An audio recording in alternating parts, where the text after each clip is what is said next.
Police वाले क्या बोल रहे थे आपको? ये सब ईसाई है, इन लोगों को मारो और परेशान करो इन लोगों को काम कराओ खूब, और लैट्रिन भी साफ करा रहे थे लोग। क्या किया, फिर भी परमेश्वर का धन्यवाद हम लोगों ने किया।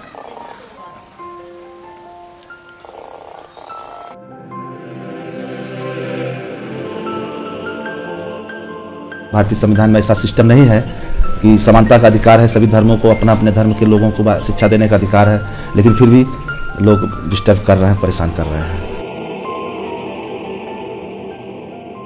सबको बराबर नहीं देख पा रहे ना, ये मतलब अपने तरफ आकर्षित करना चाहते हैं, है ना, कि मतलब वो जो ब्राह्मणवादी व्यवस्था वो लाना चाहते हैं। चर्च को तोड़ा जा रहा है, गाली गलौज किया जा रहा है, कुर्सियां तोड़ी जा रही, मारा पीटा जा रहा है। कानून की पुस्तक में तो लिखा है कि कोई भी व्यक्ति अपना प्रचार प्रसार कर सकता है, पर झूठे दोष लगाया जाता है कि मतलब ये धर्म परिवर्तन कर रहे हैं, ईसाई बना रहे हैं लोगों को।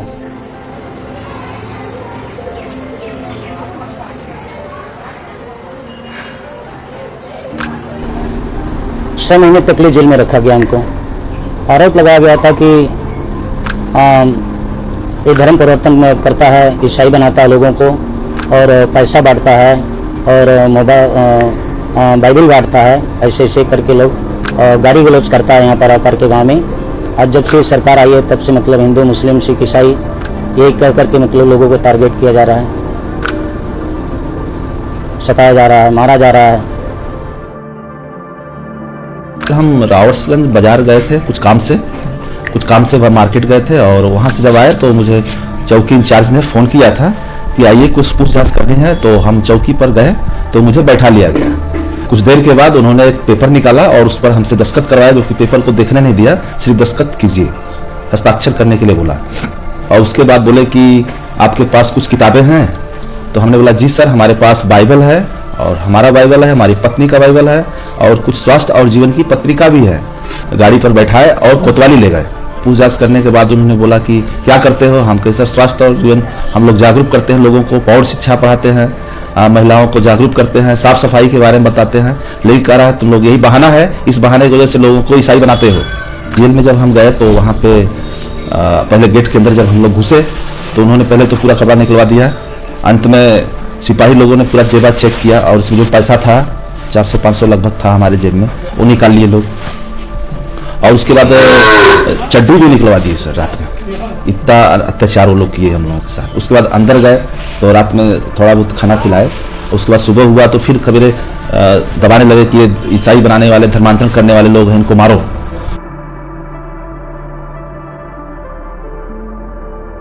हम इस मसीह को मानते हैं, उसी उद्देश्य से हमको जेल में डाला गया। करीब हमको 23 दिन तक जेल में 25 दिन तक जेल में रखा गया। 25 दिन के बाद हमको 23 तारीख को रिहा किया गया। यहाँ पे लोग मानने वाले हैं तो हम भी मानते हैं इस मसीह को, और हमारा नाम भी इसमें दिया गया। और पुलिस आई, बोली कि भाई आपका नाम है। हम पता करने के लिए गए थाने पे कि भाई क्या बात है, सोचे कि क्या बात है, जाके पता करने के लिए गए तो पुलिस हमको पकड़ के रख लिया। हमको समझ में नहीं आया कि क्या बात है क्या नहीं। हम तो पूछने के लिए गए थे, लेकिन पुलिस ने अरेस्ट कर लिया। पुलिस का व्यवहार बहुत ही बेकार था।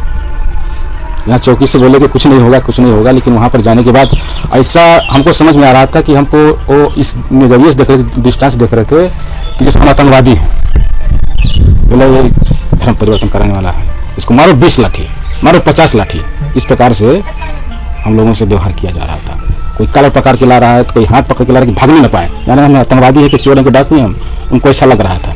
हम देखिए हम लोग इतना सीधा साधा आदमी, कहीं भाग भी नहीं सकते, और हम लोग के साथ ऐसा व्यवहार किया जा रहा है।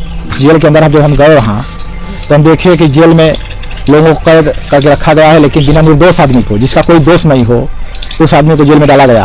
हम लोग का कोई गुनाह नहीं था, बिना गुनाह का बेवजह का जब हम लोग जेल में डाल दिया गया। तो हम जानते हैं कि जब हम लोग कोई गुनाह नहीं किए तो जो बिना गुनाह का ऐसे काफ़ी लोग जेल में पड़े हुए हैं वहाँ। इस हिंदू धर्म में काफ़ी प्रताड़ित भी होता है, लोग कर रहे हैं। पानी वानी कहीं अगर आप ब्राह्मण के घर जाएंगे तो पानी आपको नहीं देगा पीने के लिए। अरे भाई आप चमार जाति के हैं, पानी भी इधर आप रख देता है कहीं बाहर, गिलास प्लास्टिक गिलास है, अगर पीना है तो पीजिए, नहीं तो फिर जाइए अपने बर्तन में खाना खिलाएगा ना पानी पिलाएगा। निचले तबके जाति हो तो सबको यही क्रिश्चियनिटी के हिसाब से सबको यही सब समझते हैं, तो उसी श्रेणी में हम लोग आते हैं। उस श्रेणी का फायदा ये लोग जानते हैं कि इस अगर यहाँ से थोड़ा सा हट के तो इसमें क्रिश्चियन हो गए, तो अपने नजरिया से सबको एक भाव देखते हैं वो लोग।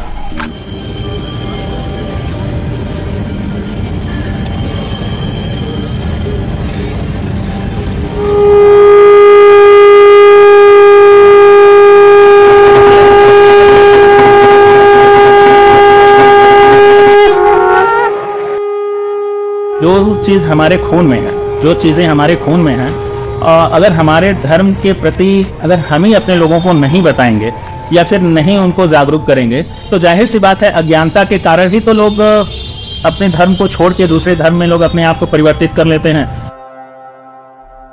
I am from a community where I've heard the chants "Pehle Kasai Fir Isai." We hear about all of these. We talk about the fact that there is a minority targeting that is happening, which is there for everybody to see. International organizations are recognizing it. जो क्रिश्चियनों के जो school हैं, इनमें Santa Claus के कपड़ों को पहना देना और ये सारी चीज़ें करते रहना, भाजपा सरकार के आने से इन सारी चीज़ों पे तो रोक लगना शुरू हो गया। लोग बोलना शुरू कर दिए, लोग अपने लिए लड़ना शुरू कर दिए कि नहीं यहाँ पे धर्म परिवर्तन हो रहा है, उसका विरोध शुरू करना शुरू कर दिए। भाजपा सरकार का सपोर्ट नहीं कह सकते आप, लेकिन मनोबल कह सकते हैं। अगर हमको अपने धर्म को बचाने के लिए अगर हम हाथ भी जोड़ सकते हैं और अगर ज़रूरत पड़ेगी तो फिर हथियार भी उठा सकते हैं, ये तो हमारा कर्तव्य होना चाहिए। ये इसके लिए अगर हम ये सोचें कि नहीं हम वायलेंस के चक्कर में वायलेंस हो रहा है, वायलेंस ये नहीं, इसको वायलेंस नहीं बोलते हैं, ये अपने अधिकारों को बचाने का प्रयास होता है। India is a signatory to the United Nations Charter of Freedom of Religion. There are sections in there which says no person in our nation will be persecuted for their faith. We are blatantly transgressing that. So we are violating international norms. Typically, there is a young Christian citizen who is accused of trying to convert people, regardless of whether it is the clothes that he wore or that he was going to a church or whether he was a certain group of friends. There are times when large mobs are gathered, whether it is in Manipur, whether it is in Chhattisgarh, where we see entire villages being displaced, churches being destroyed, property being vandalized, images and sculptures of historic significance being broken and destroyed, Bibles torn.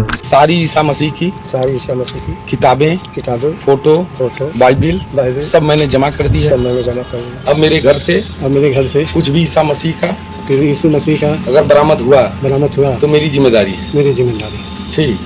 Hallelujah बोलो मादर चोद, तब बोलते थे ना hallelujah घोसड़ी वाले।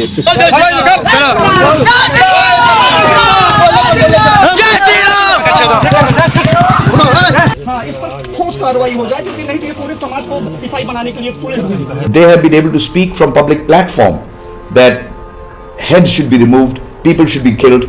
They've called for this sort of a genocide, and people who have acted have either been repaid by becoming leaders within that party or have gotten ministerial posts. कानून हमारा कभी धर्म से बड़ा नहीं हो सकता।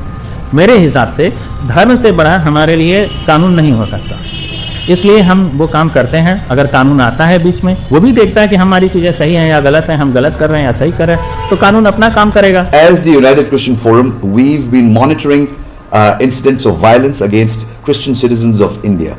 And in 2014, when it was about 120 such violent incidents that we were able to authenticate, now at the end of 2023, where we are over 700 incidents of violence. In these last 9 years, we have gone from a situation where there was one violent act every 3 to 4 days to now when there's almost 2 to 3 acts a day. जितने भी Christian लोग हैं जो यीशु मसीह विश्वास करते हैं उनको अंदर डाल रहे हैं, बेगुनाह के लोग भी अंदर डाल रहे हैं, गरीब लोगों को भी डाल रहे हैं। जो बड़े बड़े जैसे चर्च हुआ और सारे लोग उनको तो नहीं कुछ कर रहे हैं, सब चला रहे हैं, और जो गरीब लोग हैं उन्हीं को डाल रहे हैं, जिसको खाने के लिए भी नहीं है, जो अपना अपना धंधा चला रहा है उसको डाल रहे हैं कि वहाँ से निकल भी ना पाए। बड़ा दुख लग रहा सर, क्या किया जाए।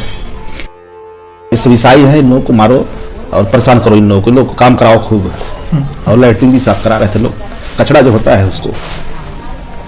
क्योंकि सरकार में ही सब हो रहा है, निकलते समय डर लगता है कि कब क्या कर देगा, कैसे कर देगा, कोई पता नहीं है। जबकि आजमगढ़ में हम जाते हैं तो उधर धमकियाँ मिली हैं कि इधर लोगों तो काट करके फेंक देंगे, गोली मार देंगे, ऐसे ऐसे लोग बोलते हैं। I had personally had a conversation with the Prime Minister all the way back in 2014 when I made him aware when there were attacks on 5 churches here in Delhi, and at that time he had said that people who speak inciting violence, inciting whatever they do from the larger community, it is their fundamental right to speak as well, as much as it is your fundamental rights that you're claiming about. Our Prime Minister is very mum on some of these most important of things. We've seen Manipur burned, but we haven't heard our Prime Minister even take a flight and go down there to see what is happening within his own state. It breaks my heart to see this. But at the same time, he's able to travel to anywhere where a temple is being inaugurated or anything else is happening, and the violence still continues in Manipur. So I do not wish to comment on part of our Prime Minister on why he does what, but actions unfortunately speak much louder than words.